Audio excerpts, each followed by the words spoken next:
काश मैं BJP join कर लेता तो आज मुझे ये दिन नहीं देखना पड़ता।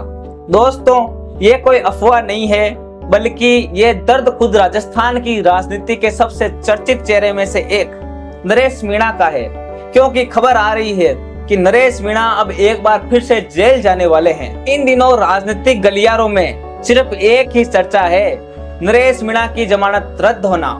हाईकोर्ट की शर्तों का उल्लंघन करने के आरोप में SC/ST कोर्ट ने नरेश मीणा की जमानत रद्द कर दी है।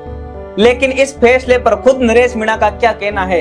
जब उनसे पूछा गया कि आखिर ऐसा क्यों हुआ, तो उनका सीधा और बेबाक जवाब था, क्या पीड़ित परिवार से मिलना संविधान को ठेस पहुंचाना है?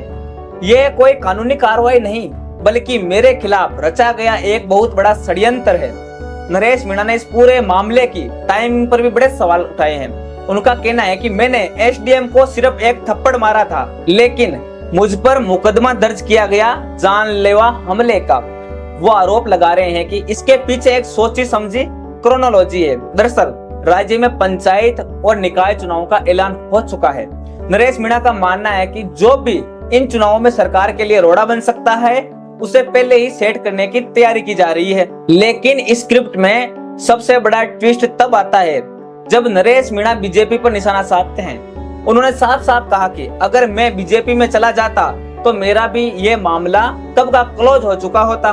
उन्होंने रेवतराम डांगा का उदाहरण देते हुए कहा कि सत्ता पक्ष के मंत्रियों और विधायकों पर चाहे जितने लांछन लग जाए, वहाँ तुरंत छपाई हो जाती है। मीणा बोले, मैंने बीजेपी की जगह पीड़ितों को चुना, आम जनता के दर्द को चुना, और इसी की सजा आज मुझे मिल रही है। फिलहाल नरेश मीणा का कहना है कि जैसे ही कोर्ट के आदेश की कॉपी उनके हाथ में आएगी, वो आगे की कानूनी कार्रवाई शुरू करेंगे। लेकिन बड़ा सवाल ये है कि जो नरेश मीणा 2028 के विधानसभा चुनाव की तैयारी कर रहे थे, पंचायत और निकाय चुनाव में अपनी राजनीतिक सेना खड़ी करके खुद को एस्टेब्लिश करना चाह रहे थे, क्या जेल जाने के बाद उनके सारे सपनों पर पानी फिर जाएगा?